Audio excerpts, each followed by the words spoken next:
In Praise of Creation looks simple, but it's only simple on the surface. Before we get into a detailed discussion, I just want to give you an overview of some of the ways in which the poem is connected.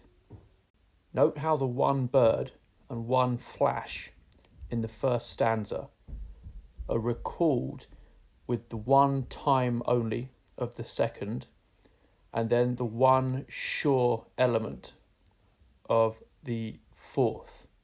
The same happens with how testify in the first stanza is echoed by testify in the second. We've also got the idea of the tiger's eye being watchful over creation, and there's a fullness in the sky from the birds that functions like a link between the two. So watchful over creation. What he's watching is a creation full of the mystery and majesty of order. So the flash of the tiger's eye that the speaker is impressed by is also itself filled by the beauty of creation.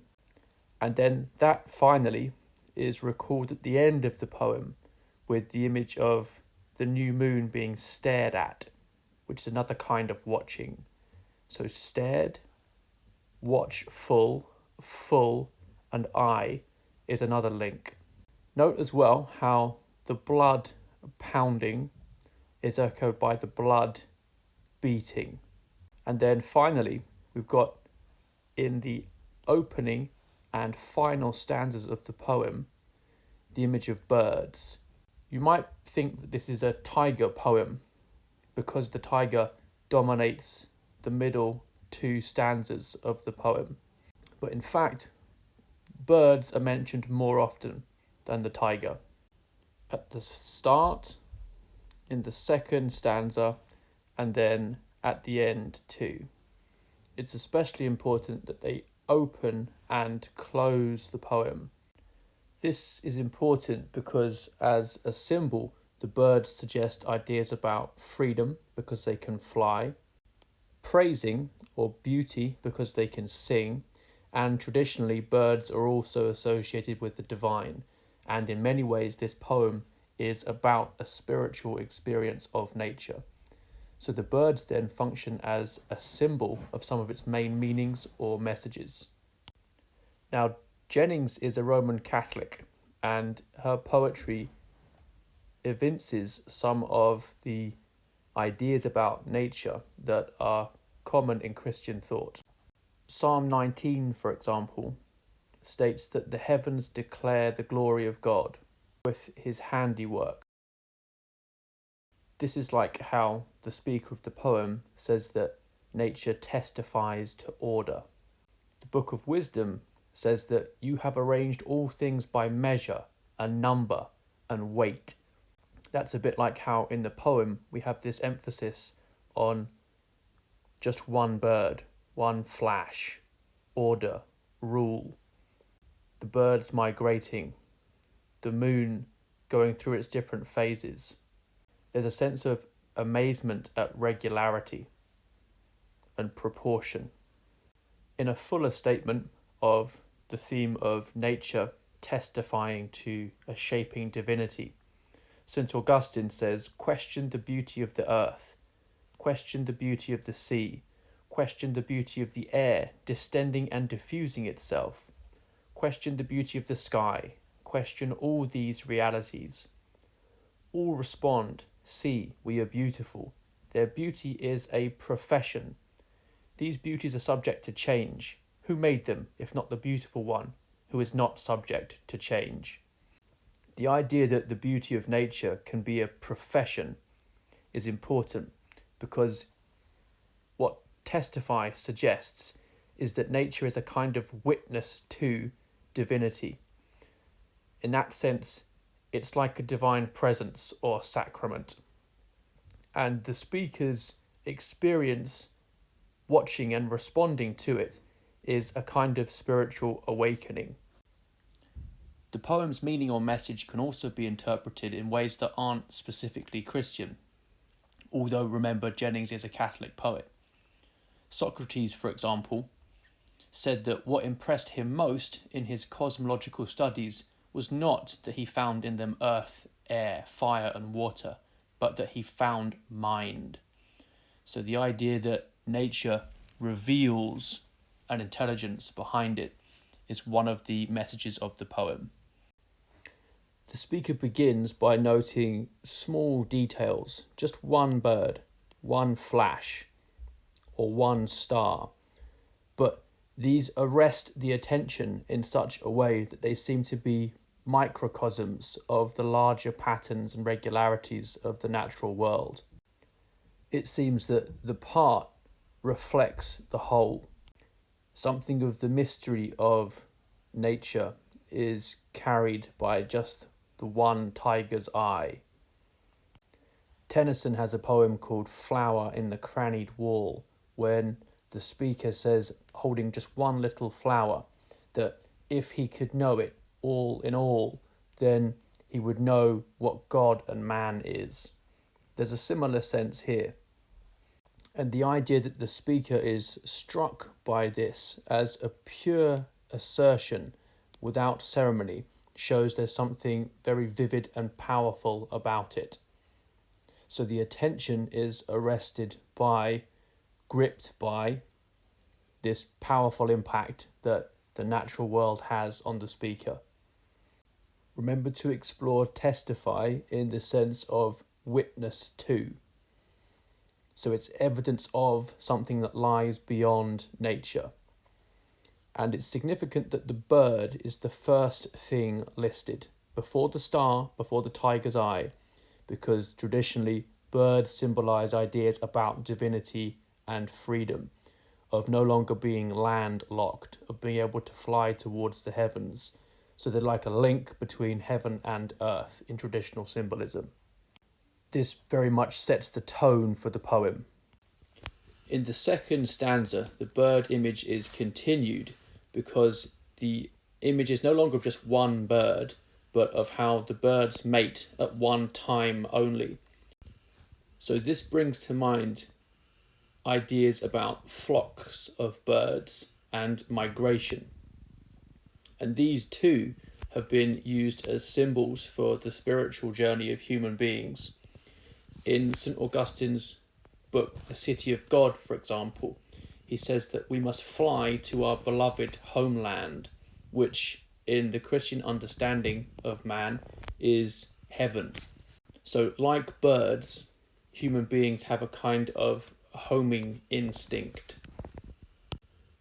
Again, images from the natural world are being responded to by the speaker in terms of their spiritual significance. And this is also true of the moon, which, because of its association with the menstrual cycle of women, has often been associated with femininity. And it also, because it retains its identity while also going through changes, has become a symbol of ideas about growth and development and change. And of course, it's also associated with the seasons too. So the moon, in addition to the birds, is a powerful symbol exploring ideas about femininity, the seasons, and identity. Note how all the ideas of the first two stanzas pivot around testify, which is repeated at the end of the first stanza and the beginning of the second stanza. So this functions as like the hub of a wheel. Think of the ideas suggested by birds and the moon rotating around this central idea that nature witnesses to a shaping divinity. So the birds and the moon are encircling the idea of nature testifying. We now get what I've marked as a break in the poem. So we're moving from the first or opening section to the second or middle section, which develops some of the ideas initially introduced. Remember, the exam board recommend that you split a poem into 3 sections, which needn't be the same thing as dividing it into 3 exactly equal parts. I've picked out my sections as being marked by the and here, which seems to me to introduce a new idea, and then finally then here. So we've got initial impressions and something new being introduced, then thinking about consequences or what comes next. We can also see how the first two stanzas are both one sentence each. From that one bird to testify, then from testify to cut thinly. In fact, grammatically, the second stanza isn't actually a full sentence at all. It's a fragment because it lacks an independent clause. One way to think about the impact of that on the speaker's tone is that it's a dramatic afterthought to the introductory statement of stanza 1. To make it a full sentence, you would need something like, without ceremony testify. They testify to order, to rule. But instead, that is left implicit. It's as if the speaker is reeling from the shock or impact of the power of the impression made in the first stanza. We now move from the symbols of the birds and the moon to the tiger, who dominates the middle section of the poem. The image of how he's trapped in the cage of his skin is a powerful metaphor to explore. Now, visually, we're thinking of the tiger's stripes looking like bars of a cage. This might suggest to us the idea that the tiger is dangerous, but we've also got, because of its patterning, the idea that it's beautiful, and caged contrast to ideas about freedom and flight that we've had from, for example, the birds earlier and how they fill the sky. So the tiger is a symbol that introduces some of the main conflicts of the poem. This shouldn't surprise us because what tends to happen in the middle of a poem is that complications arise, ideas are developed. It's a good habit to think about what is initially set up at the beginning and then how it's complicated or developed in the middle. Significantly, the cat and the moon are often linked together in mythology. So, for example, the cat was sacred or dedicated to Artemis and Bast in Egyptian and Greek mythology. The fact that the cat is also apart from the lion, solitary animal, and unlike a dog, wild or undomesticated is also significant and relates to the image of the cage of the skin. And I think what's going on in these two stanzas about the tiger is that the solitude that the cat is known for is being overcome by the urge or instinct to mate and procreate, because that's the only time that, apart from lions, cats meet. So we've got initially the solitary tiger trapped in the cage of his own being, his own skin, isolated, resting watchful over creation. But no sooner have we had the image of rests, which, coming at the end of the line, suggests it could be a full stop there. You don't know just listening to it. It could be the tiger trapped in the cage of his skin, watchful over creation, rests. No sooner do we get that, then that sense of stasis, or that lull in energy, is interrupted by the image of the blood pounding and the drums beginning. Exactly what beat or music these drums are playing is unclear, but what is clear is that it's the only sound mentioned in the poem. The birds don't sing, so when we get drums here, it's the first time the sense of hearing has been appealed to. It's an image to describe the pounding of the blood as the tiger moves from resting to movement. And then towards the end of the poem, quiet returns. So the drums begin, and then the blood beats, perhaps beats, echoing drums, and then quiet returns. It might be that creation is being praised not just in the sense of the created order, the world of nature, but this is also a poem about the creation of new life. So the creation here is partly referring to the new tigers, the new life that's going to be created as a result of the tiger and the tigress mating. This would mean that there's an echo of how the birds mate in stanza 2. One of the things in nature arranged by measure, number, and weight is the sexes, and this poem is partly about the mystery and beauty of the masculine and the feminine. The tigress's shadow and the passion and the scent aren't, to use fashionable modern terminology, mere social constructs. Instead, there's an element of yin and yang here. Male and female are essential objective realities in mammalian biology, but they are also, at least partly, for the speaker anyway, an experience of the spirituality of nature. They are complementary, so that creation in the title is ambiguous and rich. In contrast to the images of light, like star and flash, and seeing from eye in the first stanza, we now get darkness and shadow.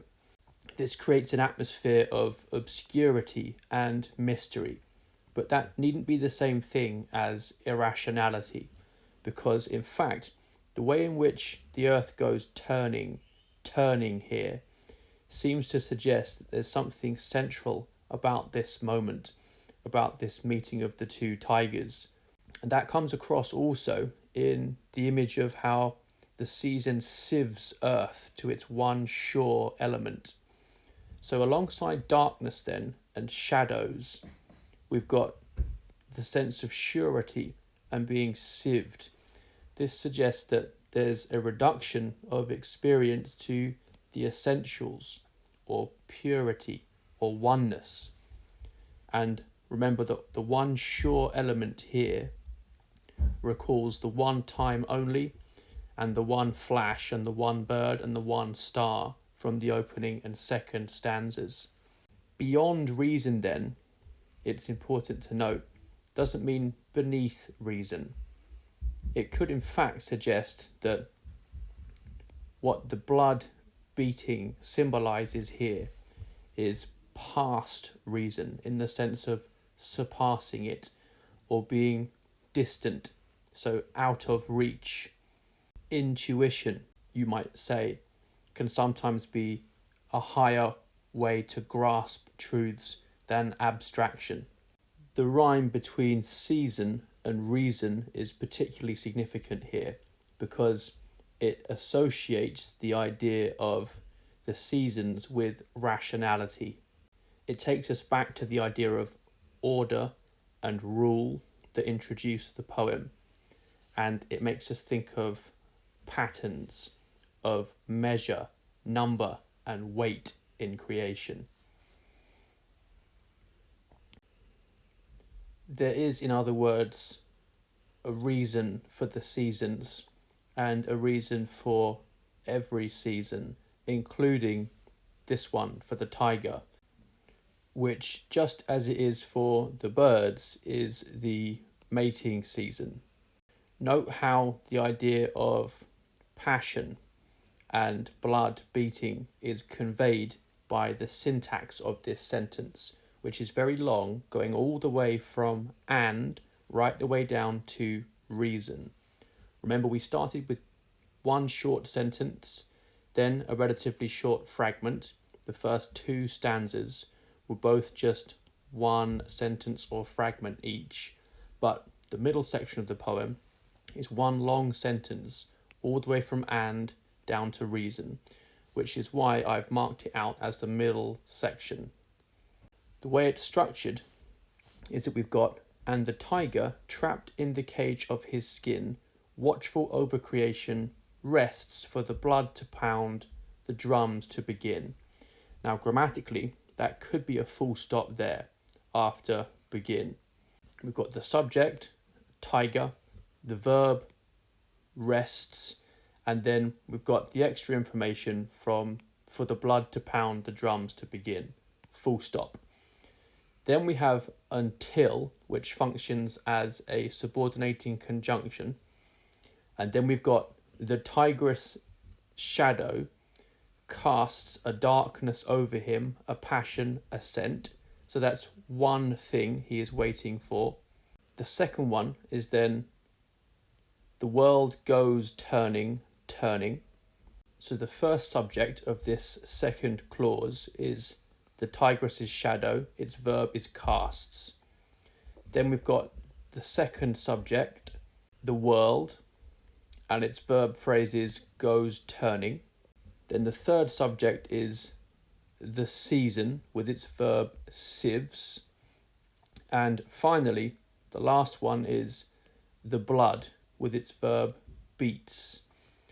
So this one long sentence broken up into a main or independent clause and then a subordinate or dependent one contains many verbs which capture the sense of energy and passion that the sentence is in fact about. Note how, remember, rests at the end of the line conveys the impression of poised energy. So the tiger is, although it is resting, still latent with this potential. You could also comment on the sound effects like blood, repeated in blood beats, for example. There's a dramatic return after this rush of energy to the quiet that began the poem. So we go from drums and beating blood to quiet again. The birds from line 1 now fold their wings. So there's a sense that the flight or journey is over. This is partly presumably because for them the mating season is over, as it is for the tiger as well. The image of the new moon, which is invisible to the unaided eye, continues the sense of mystery that was introduced by shadow and darkness. It also reminds us of the cycle of nature. This poem is at least in part an exploration of natural rhythms and repetition. So the new moon is now going to be developing, and everything we've seen is going to continue again. There will be a new mating season. There will be a full moon. And the amazement at this is captured by the image of staring. This creates an impression of gazing fixedly or wide-eyed in amazement at the awe-inspiring nature of creation. How the season sinks to satisfied things also suggests, alongside the element of mystery, the idea of depths or something beyond reason has been found, in the sense of surer than or a deeper insight than. You could also explore sinking in terms of giving in to pressure from. So the isolated solitude of the tiger, for example, is overcome by the tigress's shadow that casts a darkness over him. And you could also look at sinks in terms of closes. So this is a poem about transition phases as well. So the end of a season and crossing over into a new part of the cycle of nature. As is often the case, however, perhaps the most important line is the final one, man with his mind ajar. The German philosopher Schopenhauer described man as the metaphysical animal, meaning that unlike animals which are merely content to live out their physical existence and have no awareness of their own mortality, human beings have a spiritual dimension to them and want to know about the underlying causes and principles and reasons for the order of nature. So the fact that man is the metaphysical animal in Schopenhauer's term is related to the idea that man is the rational animal, to use Aristotle's term. Some people find this offensive and describe it as speciesism and say that other animals are intelligent, citing dolphins, for example. Well, I wonder what they would say is their favourite work of philosophy by a dolphin. So the image of the mind being ajar suggests that it's partially open to what might lie behind or beyond nature. So we've got the idea that man alone of all the animals seeks to do what Ahab in Moby Dick describes as striking through the mask of the visible world to see what might lie behind. But somewhat ambiguously, another way to read that image of being ajar is in the other sense of the meaning of the word ajar, meaning awry or out of harmony with. Our minds mean that, yes, we can think about the reasons for nature and see it as giving evidence for an intelligence beyond itself, but that also means we are in some sense out of harmony with it, like a cross between an ape and an angel, neither fully one nor the other. So this means that we are prone to a kind of dislocation or feeling homeless at home. I've focused quite a lot on the deeper meanings or messages of this poem because, in my experience, those are some of the areas that tend to make the difference between students getting a 7 or an 8 and a 9. Hopefully now you've got some awareness of some of the ways in which you could explore the imagery in depth. Let's have a look now at how to put some of these ideas together into an example essay plan. A typical question for this poem would be something like, how does the poet vividly convey a sense of awe towards the natural world? Make sure that you refer to that key phrase in the question in every single paragraph. You can see here that I put it in yellow throughout. So in my introduction, in each of my topic sentences, and in my conclusion. If you've watched my other videos on these poems, you'll know why I recommend this approach. The exam board is very clear that they think a chronological approach through the poems, thinking about how they can be divided into 3 sections, beginning, middle, and end, is the one that they think is best. The learner's guide says you need at least 6 to 7 quotations to be in with a chance of doing well. So I like to split the essay up into 3 sections, choose 3 quotations for each, and then try to give the basic meaning, a deeper meaning, and an alternative meaning, or comparison or contrast for each quotation. So we will begin very briefly with a short introduction outlining some of the main ideas to be explored, making sure that we pick out the last line of the poem as giving us a clue to what it's really about. So the sense of spiritual dislocation, or man being partly open to what lies beyond nature, but also out of harmony with it, is what I would go for there. Then we're thinking about, first of all, the awareness of order with the birds mating, what nature testifies to, and what the moon symbolises as well, about identity and change. We've also got, for the middle section of the poem, the idea of the mystery and beauty of instinct and harmony. I'm going to make sure here that I include some points about run-on lines and rhyme, remembering I need to look at specific individual moments and not just waffle or generalise.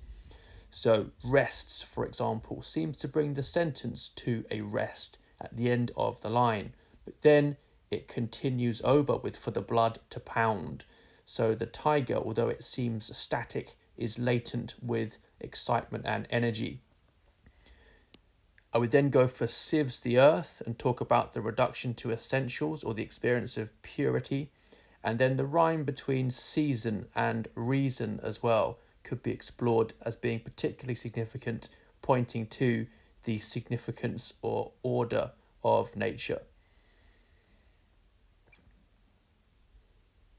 For the end of the poem, I would choose another 3 quotations, here thinking about spiritual dislocation, so stared in the sense of being wide-eyed or amazed by, and then sinks, thinking about the experience of profundity or depths, and then the image of a jar as well, What are our minds open to beyond nature? A good way to conclude is to think about one particular detail, which can be one you've used already, or it can be a new one, and give some reasons why you have chosen it. So the flash of the tiger's eye makes us see how we just get sudden, brief moments of illumination and insight. And this poem seems to be suggesting that if only our minds were fully open, we would be able to have a deeper, more lasting experience of the awe that we sometimes feel towards nature. This is just an example template encouraging you to think about which quotations are most important to your reading of the poem and to proceed through the poem chronologically, giving a brief introduction and conclusion. You don't have to use it, you can also adapt it in any way that you would like. As an enrichment activity, and just to remind you that when we think about what the central images of poems symbolize, we're not just pulling ideas out of thin air. You might like to think about the significance of tigers in Chinese mythology.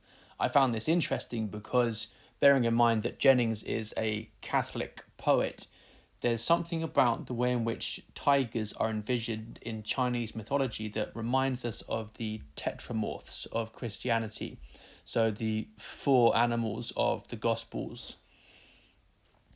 In Chinese myth, you have a black tiger who guards the north and is associated with winter and water, a red tiger at the south, who is to do with summer and fire, a blue tiger for the east, who is to do with spring and vegetation, a white tiger for the west, who is linked to autumn and metals, and then at the centre a yellow tiger, who inhabits the earth and is the colour of the sun and reigns supreme over all the others. And the job of these tigers is to defend the spatial order against the forces of chaos, which you can see here symbolised by this threatening dragon lurking on the horizon, with this tiger bravely standing ready to defend against him. How interesting then that a poem about the order, regularity, and rule of nature takes as its centerpiece, if not its main symbol, a tiger.